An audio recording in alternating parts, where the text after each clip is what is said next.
Support comes from the Missouri Forest Products Association. Missouri produces wood pallets, railroad ties, white oak barrels, hardwood floors, and more. Details on the variety of products made in the state are at choosewood.com. Welcome to St. Louis on the Air. I'm Don Marsh. We in the United States are not immune to diseases when they are concerned on the other side of the world.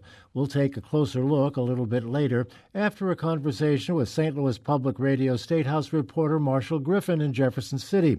Normally, we'd be looking primarily at legislative activity, but some of that activity concerns the indictment of Governor Eric Greitens. He faces felony charges for allegedly taking a non-consensual nude photograph of a woman with whom he was having an affair. Marshall joins us by phone. Marshall, nice to talk to you again. Thanks. Good to talk to you, too. Marshall, how much of a distraction is this whole story having on the legislature? Depends on who you ask. Most of the time when something like this happens, the House and Senate leadership will say, this is not a distraction.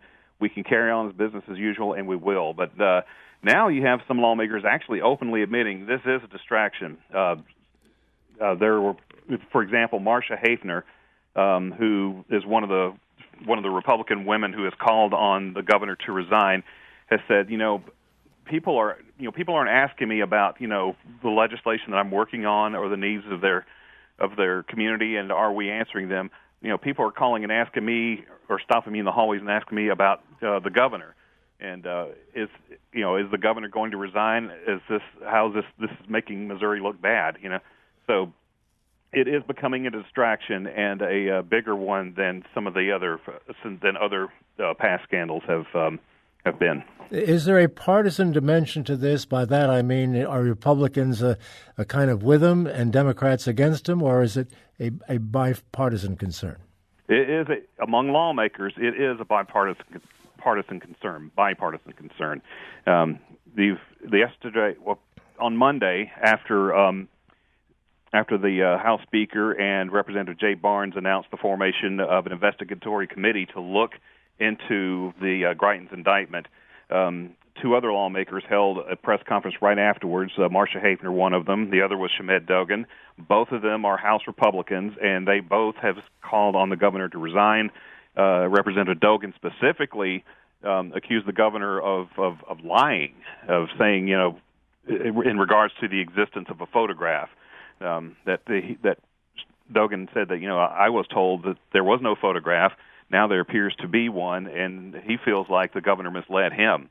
And so the strong support, what strong support still exists for the governor, appears to be among the actual Missouri Republican Party. It's officials. They're putting out press release after press release defending the governor and attacking St. Louis prosecutor Kim Gardner and calling it a witch hunt. So. But among elected lawmakers in the Republican Party, a lot of them are of the opinion that the governor should resign, or maybe the governor should at least consider resigning. Apropos of the photograph, we were just learning that apparently Kim Gardner does not have the photograph in question, which is an interesting turn, and I'm sure will generate some discussion down there today. It could have a huge impact on the case if there is no photograph to be found. Yeah, I mean, even if there is a photograph, but they don't have it and they can't access it, it would present the legal argument of, well, you say there's a photograph, but if you can't prove it, then you have no case. How do we know you're just not making it up? That does seem to be what the argument would be. What sort of a timetable are we looking at with regard to the House investigation, which could lead to impeachment? Well, it's a little bit fluid. When they announced it on Monday, they made no mention of timetable. They made no mention of who they would like to interview or bring in to have testify. Several of us asked about that, and they said, "Look, we're not going to go into how we're going to approach this yet." Now, yesterday they did actually put up on the House webpage the actual link to the committee and the actual resolution that will be voted on eventually. The three options at this point would be if they feel there's enough evidence to file articles of impeachment, they could use this resolution to do that. They could also do a lesser punitive action, which would be censure, or they could take no action at all. So at this point, I think they're going to take a wait-and-see approach as far as keeping their eye on the legal proceedings in St. Louis, the actual trial. I know you mentioned the sentiment for resignation a little earlier in our discussion here. Would you say, on the basis of what you're seeing and sensing down there, that there is more traction for one or the other, impeachment or resignation? Well, as far as the desires and wishes of lawmakers, I think there's more of a desire for them that the governor resign. A lot of them have embraced the attitude that this is becoming an embarrassment, and they're questioning whether or not Governor Greitens has the ability to effectively lead the state with this hanging over his head.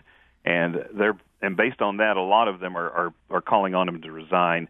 There's a few others that are going even further and saying if he doesn't resign now, the House needs to move forward with the impeachment process and do it as quickly as possible. There hasn't really been any strong voice among elected lawmakers sticking up for the governor. The closest to that is Senator Dan Brown. He circulated a letter, and that letter basically seemed to call out the liberal media for trying to jump to conclusions and saying that we need to let the legal process take its course. That's probably the closest thing to a strong defense of the governor that I've seen so far. You'd have to think, though, that the governor is probably wishing at this point that he had not angered so many legislators and created such animosity between so many of them and him. I can't say that for sure that he's thinking that or wishing that. Maybe to a certain degree, but his approach to governance still to this point seems to be, attack those who are attacking you, or go after those who aren't falling in line. Let me go back to that House investigation, by the way. I meant to ask earlier. It appears that there are going to be closed sessions, so behind closed door sessions, if you will, of at least some sessions of that group. How come? That's a good question. I'm thinking there has to be some open sessions. This is actually an investigatory committee, but when they take testimony, my guess is that some of that testimony will have to be done publicly with not just members of the public there, but media as well. But any committee, any House or Senate committee has the authority to hold closed sessions. Usually it's for personnel matters or things of that nature. But it would be a shock if every session was closed to the media. I don't foresee that happening, but it wouldn't really be a surprise if there were some closed sessions. Part of the thinking there, I believe, is the fact that they may be asking the woman in question in this situation to testify, and her identity is being protected, and that would probably be done behind closed doors. Definitely. I would say that if she actually does come forward and testify, or if she's subpoenaed, which this committee is said to have subpoena power. So if she is subpoenaed and comes forward to testify, that I would imagine that would be closed to the media. Yeah, I can't imagine that they would not want to talk to her in an investigation of this sort, but that remains to be seen. The revenge porn bill, as it's called, is has an association with the Greitens case. What's the status of it, and what would it actually do? Well, it has passed the House, or at least it's received first round approval from the House. I'm pretty sure, though, it's gotten 2 full House votes, which would send it on the way to the Senate. The actual details of the bill I haven't had a chance to explore yet, but it would basically strengthen criminal charges against someone who would take online images of someone or threaten to release online images of someone and use that as a way of blackmail. And certainly it's been speculated, and there's probably some truth to it, one of the reasons this bill has gotten a little bit more traction lately is because of the governor's current legal troubles. But it is not a direct result of those troubles. No, actually, no. This bill has actually come up in years past. In fact, some critics have accused lawmakers of bringing this bill up to protect their own, because one of the first efforts to get this bill passed was not long after former House Speaker John Deal resigned. So that's, this bill isn't something brand new. It's been around for a little while, but it has never made it out of the House or the Senate completely to the governor's desk yet. Well, we've spent most of our time talking about Governor Greitens and his situation. What else should we be looking at? What's hot right now? Well, something interesting that's happening this afternoon. Now, this particular bill, I'm not sure if it has much of a chance to actually make it to the governor's desk. But one particular bill that's receiving a hearing this afternoon is from St. Louis Senator Jamila Nasheed. She has a bill that would make it illegal for any entity of the state of Missouri to sell the Confederate battle flag. Also, any state-owned Confederate monuments or plaques, or as it's written in the bill, any monument or plaques dedicated to an entity that rebelled against the United States or made war against the United States would have to be removed. So basically, a Confederate monument removal bill. That's coming up for a public hearing this afternoon. Now, it's the bill's chances. I would be very surprised if that bill made it out of the legislature this year. But this could be like the first real attention spent on a bill of this nature in Missouri, as we've seen other movements in other parts of the country to remove Confederate monuments. Sure. We're going to have to leave it at that. Marshall Griffin, thank you so much for being with us and bringing us up to speed on what's going on in Jefferson City these days. Thank you. Thank you very much. Before we move on, here are some of the stories our St. Louis Public Radio newsroom is following today. A trial date has been set for Missouri's governor. Eric Greitens is facing a felony invasion of privacy charge, as you've heard, for allegedly taking a compromising photo of a woman and possibly electronically transmitting the image.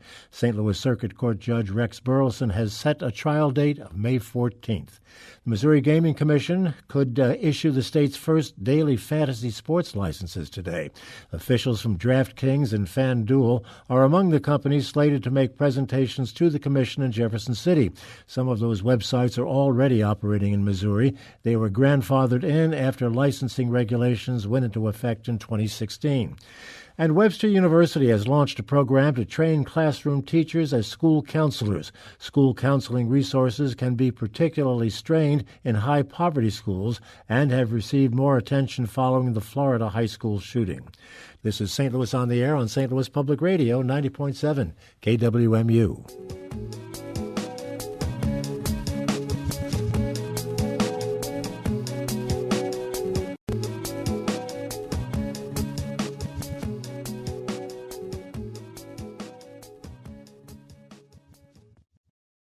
Support comes from Missouri Forest Products Association, committed to sustainable and sound conservation of the state's forests, which support more than 41,000 Missouri jobs, resulting in a $10 billion industry. ChooseWood.com.